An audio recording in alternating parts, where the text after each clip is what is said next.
So you're thinking about moving to Atlanta or one of the other great suburbs or cities in Georgia from California. But before you do, you are curious as to, what some of those cost of living differences might be. And that's what this video is all about. So we're going to dive into not just the housing, but, taxes, transportation, utilities, and all those things that go into what it really costs to live somewhere. And we're going to get after it right now.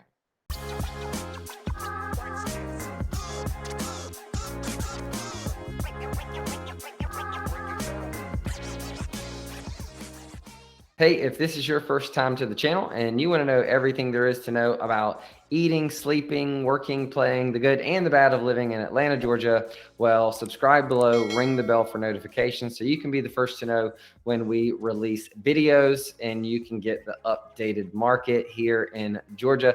My name's Denny. The team and I get calls each and every day from people just like you, and we absolutely love it. So whether you move in here next week, next year, or anytime in between, call us, text us, email us, schedule Zoom. We can meet virtually. Be happy to help you make a smooth move to Georgia. So in this, as I mentioned, we're going to kind of tackle the cost of living and a bunch of those differences. Got some notes here as usual because, I can't remember all this stuff and I want to be as accurate as possible. But I always like to give you a little flair around like the lifestyle and how this all translates into your everyday living. Before I dive in, I should probably add that I have been where you are now, meaning I have moved from California across the country. I've actually lived in Georgia, New York, Illinois, Texas, and California. So I've done a lot of interstate moving. And so I lived in Santa Monica, California. My wife went to the Fashion Institute of Design and Merchandising, known as FITM, there in LA. And rather than living in LA, we decided if we were going, 3,000 miles west, that we were going to go all the way to the shore. So we lived on Main Street in Santa Monica with a nice little tiny apartment that we paid a fortune for, overlooking the ocean and Santa Monica Pier. Absolutely loved it. I mean, it was a season of life where we didn't have any kids. We were both very young. I wore a t-shirt and shorts on most days, unless I hopped on my Aprilia, which is an Italian motorcycle, and cruised up the PCH and around the Malibu Mountains and did all that. So I say all that to say, the one thing that California does have, at least from where we lived, that you won't get in Georgia is year-round amazing 70 degree weather with a beach and that beach lifestyle. So I say all that, maybe I'm discouraging you from moving. I wouldn't move back, I'll tell you that. And I'll tell you for a lot of the reasons that I'm going to share with you, both from a lifestyle perspective and just from a cost of living. So what I want to start with is just the overall climate and the economy. Like, a lot of people are moving to the Southeast, and Atlanta is a melting pot of the world. It's extremely diverse. People from all shapes, sizes, ages, colors, races, economic, all of that, everything. It is literally the melting pot. And we have the busiest airport in the world, Hartsfield International Airport. So it's easy to get in and out of. It's great for travel, and it's great for business. Speaking of business, a lot of Fortune 500 companies call Georgia home. And there's a lot of manufacturing, a lot of tech, the service industry, logistics. And so just to name a few that have been around here for a while, UPS, Home Depot, Delta, they all call Atlanta home. Coke, almost forgot Coke, HD, and you might not know this, but Kia manufactures cars here. If on the EV, the electric vehicle front, Rivian, Rivian, just announced that they are building their manufacturing plant here in Social Circle, just on the east side of Atlanta, and there's going to be 10,000 jobs there. And so Facebook also has a massive data center here. Google, Amazon, did I forget any? Facebook, Google, oh, duh. The Porsche North American headquarters, Mercedes-Benz North American headquarters. There's a lot of business going on in Atlanta. So that's a great reason to live here. But we're going to talk about the cost of living and a bunch of different aspects of it.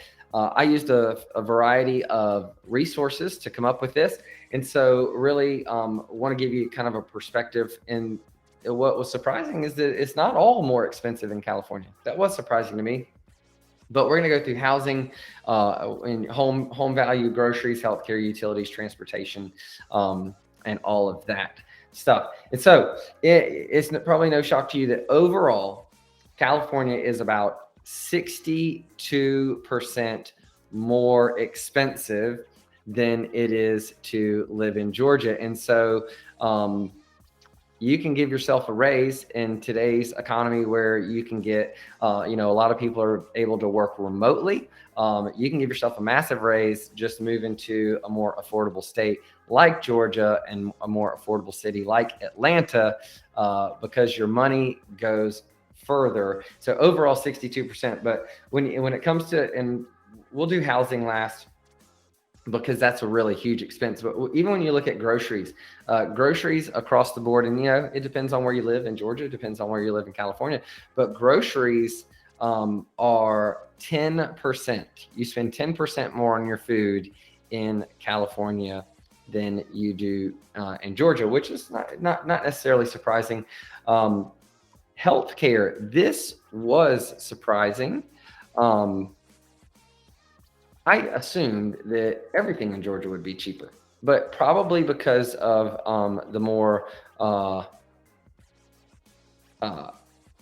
there are more government-funded social security type programs in California, which is one of the reasons why everyone's leaving and they're going broke, is because the government takes all your money. We'll talk about taxes too, and then they distribute it. Well, because of that, I assume that's why the healthcare is slightly, when I say slightly, 1%.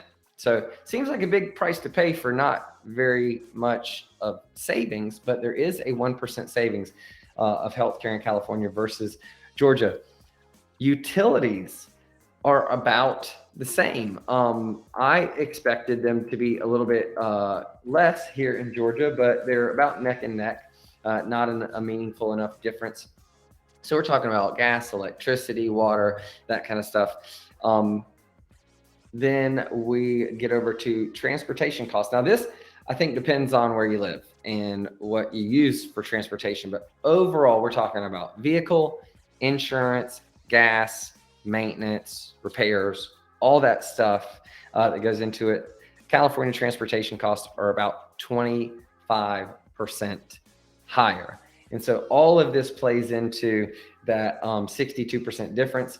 And then miscellaneous, think just like everyday living, haircuts, childcare, things of that nature. Here in Georgia is 9% less.